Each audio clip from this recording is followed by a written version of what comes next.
Hey, while I was cutting this video, I forgot to tell you, this video is sponsored by Home Tech Pro, my wife and myself. None of the links are affiliate links. We're not getting any kickbacks. We're not getting any help. We're paying for this out of our own pocket. And I'm doing this because we love this tool so much that we think everybody needs to know about it. Hey everybody, I want to share with you what the #1 tool I use to grow my business. And you might think it's the truck, but it's not. And you might think it's something in one of these pack outs, but it's not. It's actually an app on your phone. The app's called Mark8. And for those of you who don't have a CRM to use, this is the #1 thing that helps me grow my business and makes me look more professional on the customer service side. Let me share with you how it works. So what you're going to do is you're going to open up your app. You're going to hit the M for Mark8 after you download the app. There's a link down in the description. And this has your dashboard, which will show you what is going on with your profit and loss. It's got some general reports, your job forecasting, your business performance, your total sales, the jobs you've won, your expenses, if you're keeping track of them on here. But let's start at the very beginning. We're going to go to My Business. Okay, and with My Business, you'll see that we have all kind of information on here for my personal business. Most of it's filled out here. You'll see I don't have, on the verifications, I don't have the Google connected yet, but that's going to happen. I've been using this for a while. I love it, my customers love it, but we, for some reason, I just haven't set everything up. There's so much to do. Portfolio pictures, your availability, and the nice thing about this is you can actually just forward it to one of your customers. Okay, go back up to the top again, and now let's go to my settings. On the settings, you've got the app themes. So you can change the theme of the background to show what it looks like to you as the person using this. The business logo. Now I am an admin on this, so I get all of this, but your employees won't get all of this. So you upload your logo, your basic information, your address, your contact details if you want to show your business phone number on the app, to clients, your business website, do you provide emergency services, when you establish, little description of who you are and what you do. Then you go to your schedule.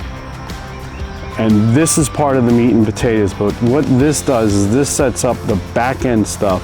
So when you start to use your schedule, you can actually see, let me rephrase that. When you start to use your schedule, this will be the basic settings you use, and then you can always tweak them per job. So you'll see I have it automatically going to my iCloud calendar from the phone. Display the color codes on the calendar, the events. I don't have the job price because I really don't need it, your time zone and whatnot. Estimates. When you get to your estimates, you have estimate numbers, how long you want it to expire, and again, this is just the default. So for me, I have it expire within a week because a lot of times the copper prices when I'm doing plumbing or electrical are going up and down. And my estimates from my supply houses are only a week, so I only give the client a week also. Do you want to capture the e-signature when accepting? Yes, I do. Do you want to hide any of the items on there? The item price, the item quantity, the item tax? Again, I'm still tweaking this. And then residential and commercial settings. I don't do a whole lot of commercial, and what I do as far as commercial is all smaller stuff. 10 foot high and under, just a little bit of light commercial, I would call it. Default values are residential though for me. And then a message to the customer. hey, thank you. For me, I actually, in the message, also put, you'll see on there, Pennsylvania has a law. So I put that on there for the Pennsylvania law. It's got to be on there. And then terms and conditions are all on here, along with my contractor. And again, at the bottom, you'll see that 3-day right to refusal that Pennsylvanians have. And we'll go back. And, oh, real quick, let's go back to that estimate, or I'll show you in the invoices actually when this decides to load back up again. Invoices. You see the prefix on there, and it was also on the estimates too. The prefix and then the next number. Okay, so for my prefix, I'm using INV22. And for me, that is the year, but then the next number. So the number keeps climbing year after year, but the prefix itself changes every year.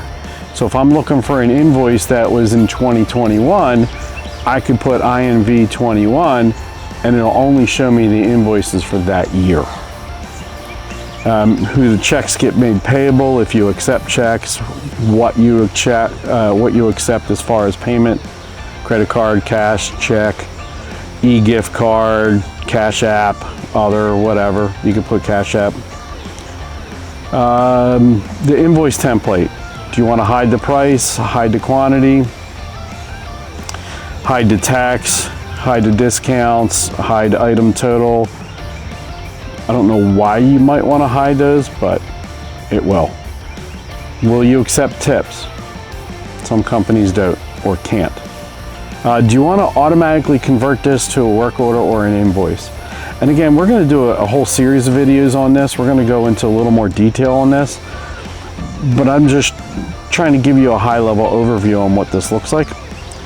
Residential invoice, default message. Again, you can put your messages in there. I use an outside credit card company, so you'll see on there with the payment to that one. It's a link that'll send it over. The terms and conditions, and then when it's due. Net 7, net 15, net 30, or due on receipt. Okay, work orders. Again, with the prefix, the WO22 and then 420.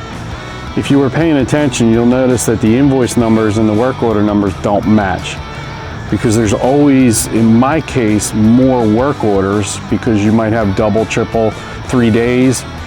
This keeps track of those extra days as a separate work order. What I've noticed. If you've noticed something different, let me know. Work order types. We're going to come back to a couple others. You can add and subtract work order types. Are you doing an install? Are you doing maintenance? Are you doing a proposal, a repair, replacement, or a service? And again, you can add and subtract. And if you get into your expense categories, you've got all the different categories that for your expenses that you can put in here if you're tracking through the app.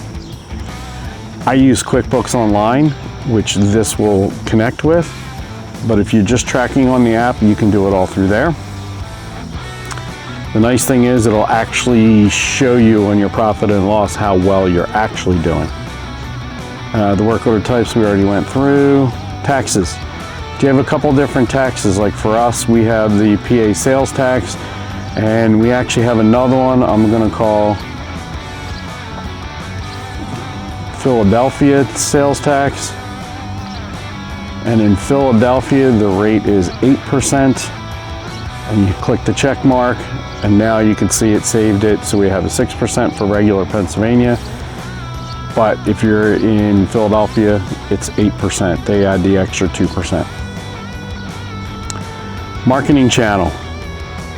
Where did you get that service call from, or that sales call, or that lead, or that appointment? For me, the two big ones that I have listed here are BNI, SMS. I'm going to add word of mouth or referral. Let's change it to referral, actually. Referral, right? And then we'll add another one here from web search. Right. And again, when we go into more detail, this will show you, this will become a little bit clearer why you should have those set up. And then display features. What do you want on the display on the app? For me, I want everything showing, except I really don't use the route planner. My dashboard, my reports, I want to be able to see everything on my app. So that's what I'm going to do. Okay, back to the items.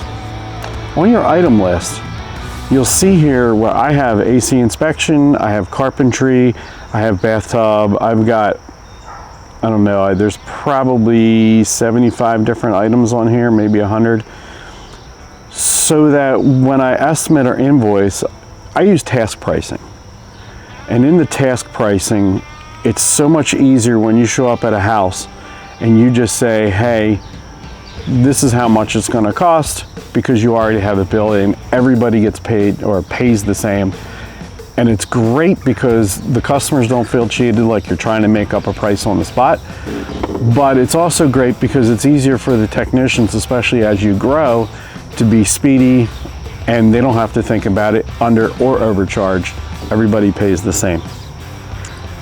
Okay, we're back to the dashboard.